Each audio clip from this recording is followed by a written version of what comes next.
going, folks? Welcome to Patio Benders. In this video, we show you how you can take $100 and turn it into $1,200, all through constructing these Christmas trees, which you can sell on Marketplace. Now, in the director's cut, we get in depth, show you some insight, some tips and tricks, and how to build these beautiful wooden trees. And at the end of the video, we'll share what we did and give you some ideas of what you can do to sell these trees and to make yourself some money. I'm Steve, this is Patio Benders, and welcome to the wood shop. Okay guys, so I just quickly wanted to go through this with you. It's really important that when you go through and you want to purchase some wood for your projects, that you take the time so that when you purchase your wood, that you purchase some straight boards. I usually make 3 piles whenever I do this. I have a yes pile, an absolute no pile, and a maybe pile. And I'll go through them and I'll check to see, are they straight? Like that one's nice and straight. How does it look for texture? And is there any cutouts? Like over here, you'll see there's a cutout. So that might be a maybe pile because we'll be ripping that anyways, right? So I'll put that in the maybe pile. This one here looks really warped, so that's an absolute no for me. Okay. And I just basically go through the wood and decide which planks I want. Now, the reason I do this is because it makes your job a lot easier in the shop whenever you're building crafts if you have straight lumber. All right, so keep that in mind whenever you're out and about and you're buying lumber for your projects. Okay guys, let's go through the measurements of this Christmas tree. And let's start with the fact that we're doing this out of millimeters. Now, I normally work in inches, but what I've found is when I have a project and somebody gives me the lengths, let's say I search it up on YouTube, or I see someone working with something and they give me measurements in millimeters. About a year or two ago, I came to the conclusion that it's not worth my time to convert these into inches. And just for me, I just work with what I got. So if I get a project and it's in millimeters, I work with millimeters. Now, you don't have to use these measurements. There are so many Christmas tree videos out there. If you're a person that's into inches, you can find a video that you like, the size of the tree that you like, and take their dimensions rather than mine, right? So it's totally up to you. Now, that being said, being that I have the dimensions here, I thought we'd go through each piece and I'll show you what the lengths are and how many we make in order to build one Christmas tree.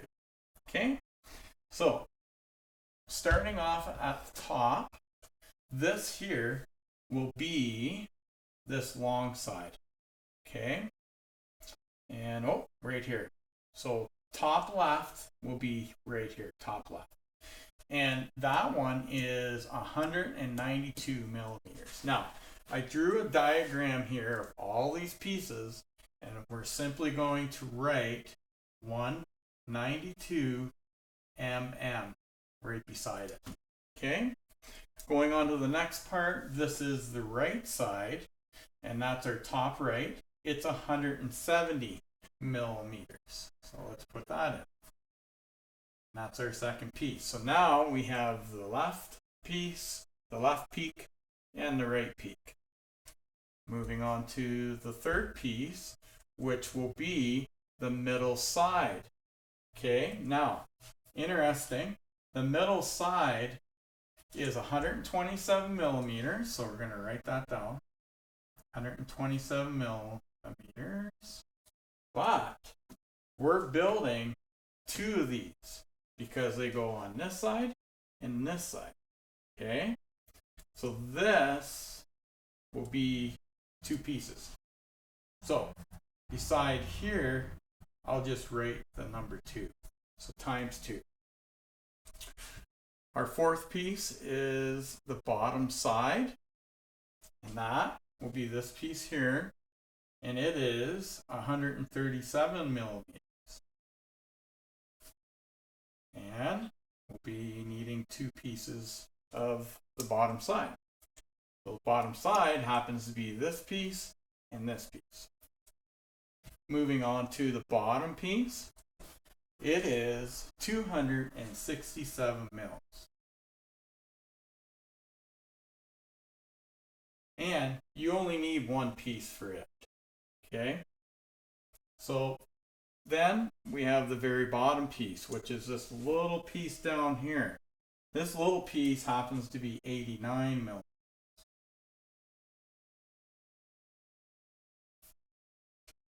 All right. And just so that it's not confusing, we will put ×1 on the pieces where you only need one piece. Okay? Now, as you can see here, we have all the pieces for our tree, starting from the top left, which is this piece, top right, which is that piece. We have the middle side where we need two of them. Then we have the bottom side where we need two of them. Then we have the absolute bottom, like the floor or the base, I guess, right? That would be this piece here. That's the long one. And then we have this little piece in here, which is the stand. That's this one right here. Okay? Now, one thing you'll notice about all these cuts is they're all 30-degree cuts. And this is one of the reasons why I like this project, because there are some Christmas tree projects out there where you got to do a 20, you got to do a 30, you got to do a 50, you got to do splits. No, I don't do splits.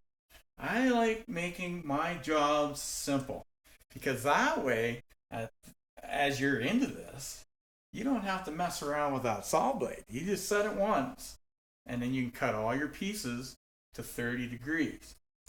So all these edges are the very same, and they're all 30 degrees. Okay, so let's write that in there. All right, now you're like, okay, Bender, they're all 30 degrees, but what angle? Like, am I cutting this way and then this way again? No. As you will see while we're cutting our pieces, you'll notice that I'm flipping these pieces over in order to keep the same cut but the different direction, because we want the 30 degrees to run this way, and on the right side we want it to run the opposite way, so that you end up with this here. Okay, and all my pieces are cut just like that. All right, you're going to notice 30 degrees this way, 30 degrees this way. Each piece is cut like that. And again, when I run it on my saw block, I have a block there that comes up against here. I'll cut this piece like this, but then I'll flip my board over and then put it on the block. Now it's cutting the opposite way. Okay, and you'll see that as we run some footage on that. So I'll leave you with the measurements. I'll give you a close-up shot of this so you can, screenshot if you want, and I'll try and put the measurements in our comments at the end of this video. I'll try and include all that. All right, guys, I'll give you a second to give this a screenshot, and then we're moving on. So now that we're back in the shop, I always like to start by cutting all my 1x6 planks in half. So if they're 8-footers, cut them into 4s, 6-footers into 3s. This just makes it easier for me to rip them on the table saw. Much easier to rip a 4-footer than it is an 8-footer. So we just simply cut them in half, and now they're ready to be ripped. So let's talk about how we rip our 1x6 pickets to get them to size so that we can cut them up to make the pieces we need to build these wooden Christmas trees. Our very first step is to trim each board on one side.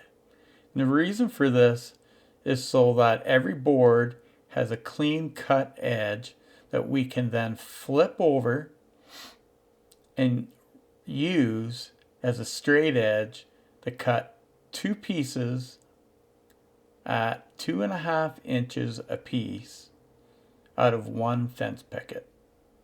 So there you can see me now flipping that board over and then getting two pieces at 2.5 inches, and I'm left with a 1/4 inch strip, which I use later on as a drying stick that I can lay on my workbench and put all the pieces on after they're stained. Now that the pieces are all ripped to size, I'm basically going to set my miter saw to 30 degrees. Now, I bought this little tool called Gemrad. Basically, it has a magnet on the one side, which I attach to my miter saw blade. And then once I zero it, so I know that up and down is 0, I can then set my angle to 30 degrees. Now the nice thing about this is it confirms that I'm on a 30-degree angle. And I like that. So some guys say that these cubes aren't accurate, but I've had a lot of luck with it, and I just like using it. So now that our, I was going to say table saw, now that our miter saw is set to 30 degrees, we're good to set up our stop block and cut these Christmas tree pieces to size. So now that I have my miter saw set for 30 degrees, I'm going to take my template. So every piece that I have in my Christmas tree has a template. Basically set that template down and then line my saw up, line my stop block up, and then screw my stop block down. Then I'm good to cut 10 or 20 pieces without having to measure anything. When I set my stop block up, you're going to notice here that I unplug my saw and then set it up. And you'll notice here that I got to plug it back in because I forgot to do that.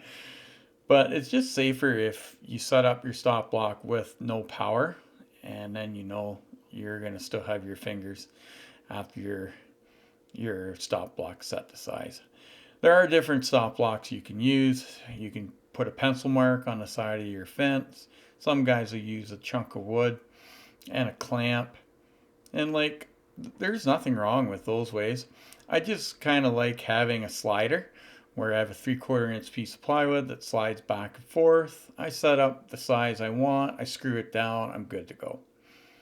And remember, we're cutting 70 pieces, so the more simple I can make it, the faster I can get through this and get these cut to size.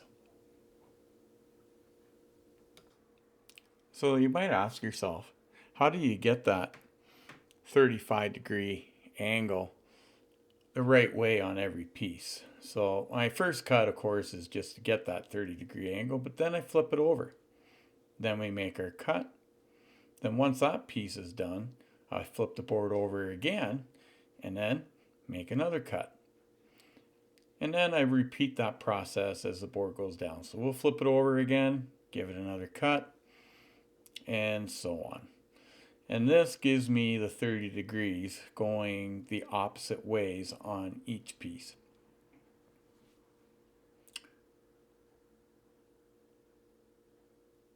As you can see, there we are again, just flipping it over, giving it a quick cut. And I just keep doing that until I get my 10 or 20 pieces that I need for that stockpile. And then we reset the stop block to the next size and repeat the process. So it's that time. Pieces are all cut. We're ready to sand. It's one of those necessary evils. Nobody likes to sand, but it's one of those things we gotta do, right? So you're gonna notice I actually started out sanding with the palm sander in my hand, but I noticed when you gotta sand 70 pieces, heck, 70, 20 sets, it makes 140 pieces for you to sand. I thought my arm was gonna fall off.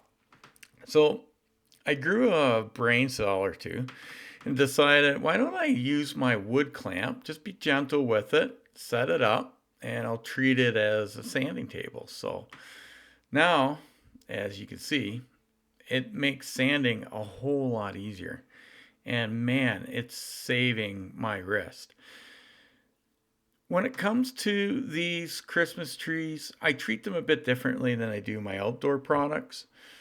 An outdoor product, I will take a router, a round edge bit, and round edge all my surfaces. All my surfaces get sanded, my edges, my everything. I spend a lot of time sanding when it comes to our Androck chairs, our couch sets, our cornhole boards, or any furniture we're building inside the house. But these are Christmas trees. These are a craft. So, being that the surfaces are already planed, I'm not too worried about sanding them. The only areas I want to sand on these trees that I feel is important to me is all the edges. So, your cut off edges, your straight edges, you kind of want to make sure that they look attractive, but they also feel attractive. So you put your hand on the tree, you don't feel that edge, you feel a nice round edge. And that's kind of what I aim for when it comes to sanding. I really don't have a lot to say when it comes to staining. Pretty well everyone knows how to stain properly. You apply the stain, you rag off the excess, you let it sit, and then you want to give it at least 24 hours before you start placing glue and assembling your Christmas trees. Give it time to dry. I actually gave mine 5 days to dry because I was out at a job and working, and then it allowed it to cure. Even when I got back and I felt them, they still felt kind of oily. So give it at least 24 hours and then you should be good to assemble them. Alright, enough about this. Let's move on to our Christmas jig and how we built it. When we talk about clamps, we've got different styles for different projects.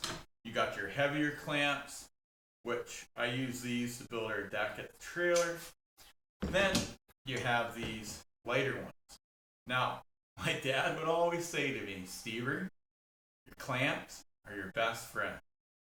And you know what? He's right, because in a case where you're building a Christmas tree, you could put a stop block at the back here, or I guess this would be the front.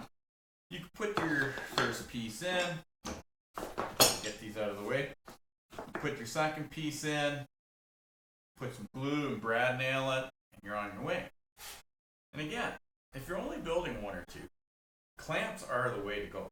Don't waste your time building a jig. Now, if you're building 10, 20, or in our case, 40 trees, a jig will save you a lot of time. The thing I don't like about clamps is they're cumbersome. They're clumsy. You gotta put it on there. You gotta squeeze it up. You gotta get it tight. Then you gotta take it off. Then you gotta put it back on. And they can drive you insane. Okay? So, if you're building batches of 10, 20, 30, take the time, think it through, and build yourself a proper jig that you'll have for years to come. So, when we talk about jigs, let's talk about the jig that we built, which is sitting right here. To start, we took a piece of 1.5 by 1, basically scrap from building our Androck chairs, and we glued and screwed it from the bottom on the edge of a 3/4 inch piece of plywood. Now, we made sure that this piece was long enough to fit our bottom and our sides so that the sides rested on this bottom piece. Now, all we do is slip this piece in, and we've got ourselves a straight edge and a flush side here and here. So basically we flushed it, then we put these 3-inch pieces that are 1 by 1, again, scrap, we glued it, brad nailed it. Do the same on this side. So we would line this up. It's flush here, flush there. Took our scrap. Again, it's just like this piece. Laid in here, glue it, brad nail. Then we went back, grabbed another scrap, 1.5 by 1 inch, cut a 30-degree on it, and then basically trimmed it up until we got it to that sweet spot where now when we lay these in, they're perfect. After that, we would glue and screw this brace in. Now, the neat thing about this jig, and I should have mentioned it earlier, these pieces were placed at 1.25 inches down from this right here. Okay, so from here to here is 1.25 inches. So we would measure that out, lay the brace in. Now I don't have to put a mark on here. All I got to do is slide it into position, glue it, brad nail it, move on to the next piece. Okay, so we'll get to these two top pieces, but I want to talk about what we do to the top two pieces before we bring it into this jig. So for the Christmas tree peak, we make a separate jig. We basically bring these two pieces in. And how we do that is, again, using 1 by 1 scrap. We have a long piece here that this longer peak slides into. Okay? Then we basically screw and brad nail all these pieces in position so that you can just slide this in. Again, placing glue here, sliding it in, and brad nailing it from the top. The nice thing about this is once you've assembled the peak, you can pull it out of here in one piece. Then all you got to do is put some glue here and here, turn it around to your Christmas tree, and it's already assembled here. Remember, we did that here. So all you got to do is just place it. Okay? The nice part about this is once this is nailed together, all you got to do is make sure that there's no space on either side here, and it'll turn itself flush to both sides. Then you know you're good to glue, which we already did, and brad nail this in. So we had a few questions asking us about the lights that we're using here on these Christmas trees. So we're from Canada and in the Midwest area, and I hit up a couple of dollar stores with no success. Then when I went to my third store, I hit the jackpot. Now these lights come in a plastic container the size of a cigarette carton, and they take 2 AA batteries to operate them, and the lights themselves are about 6 feet long. So they were perfect for this project. Now, I melted the battery case with hot glue on the back side of the tree. I then basically took all those 6-foot pieces, like the 6-foot strip of lights. I unraveled them, put my hand through them once, and then placed them inside the tree, where I then could fasten maybe 3 or 4 places where the hot glue ended up. And as you can see there, I'm holding one up. Just enough to hold the lights within the tree. So some of them took 3 positions where I laid hot glue, and then some of them needed a 4th position. But most of them didn't take more than 4. So once you get them hung inside and you place them, you'll get an idea of where you should glue what sections. And then I just basically run the hot glue gun on it, put 2 pieces of tape on it to hold that area still. And then once the glue starts to dry, flip it over, do the same on the other side where your tapes are, And be sure that you don't get any hot glue on your tape, because you don't want hot tape stuck to your tape stuck to your hot glue, right? So it's a bit of an art, but really not that challenging. And then once you got that done, you got yourself 10 sets of wooden Christmas trees that are all ready to be placed on the marketplace. I've had a blast here. Really enjoyed hanging out with you guys. And I'll leave you with the marketing part of these wooden Christmas trees. Now, we've had a lot of success on the Facebook marketplace. In fact, we sell most of our items, like our outdoor couch set, our Andrak chairs. I've probably sold over 20 sets of cornhole boards. Everything through the marketplace on Facebook. Now, some insights I can give you to enhance your sales would be, whenever you sell an item, always ask your client if they wouldn't mind emailing or texting you a photo or two of what their tree looks like in their house. Now, I will show you a couple examples from a lady who sent us some photos here just yesterday. And these are photos that, after asking her, she was more than happy for us to use them for advertising on Facebook Marketplace. So don't be afraid to ask, because that is gold, guys.